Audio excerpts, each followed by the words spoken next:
13 ans. Ça fait 13 ans que le suspense du championnat français est enterré quasiment chaque saison. 13 ans que le PSG roule sur la concurrence.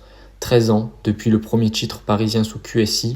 13 ans dans lesquels le groupe a investi 1,5 milliard d'euros dans le club de la capitale pour en faire dans un premier temps le meilleur de France, puis d'Europe. Au fil des ans, des joueurs de classe mondiale arrivent. Pastore, Thiago Silva, Ibrahimovic, Cavani, Di Maria ou encore Mbappé et Neymar pour faire briller le club en Ligue des Champions et accroître sa domination en championnat. Alors oui, c'est certain, ça a fait de la pub pour la Ligue 1. Les meilleurs joueurs du monde en France, la lumière sur notre pays, on se souvient encore du premier match de Neymar au Roudourou, de l'effervescence des supporters. Néanmoins, Paris ne performe pas en Ligue des Champions.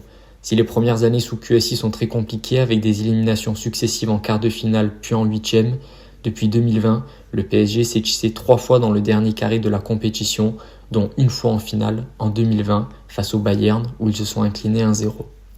Paris progresse, mais n'atteint toujours pas son objectif, remporter la Ligue des Champions. En parallèle, en championnat, l'écart avec les autres équipes se creuse considérablement. Depuis 2012, les Parisiens ont remporté 12 fois le championnat, sans compter 2025. Seul Montpellier, au début de l'ère QSI, a réussi à gagner. Monaco, en 2017, avec la génération dorée de Kylian Mbappé, et plus récemment, le LOSC de Christophe Galtier en 2021. Si on prend les 15 années précédentes, de 1999 à 2012, 6 clubs avaient été sacrés champions de France.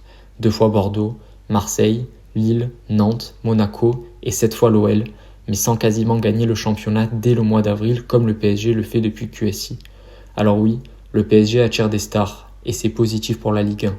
Néanmoins, le club n'a toujours pas remporté la LDC malgré les milliards investis, et en France, un fossé s'est créé entre Paris et les autres top clubs, ce qui détruit complètement le suspense du championnat, et ça peut se répertorier sur les droits TV, parce que soyons honnêtes, à l'heure d'aujourd'hui, aucune équipe française ne peut rivaliser avec le PSG et aucun diffuseur n'est prêt à poser 500 millions pour un championnat qui est plié dès Noël, et ça se comprend.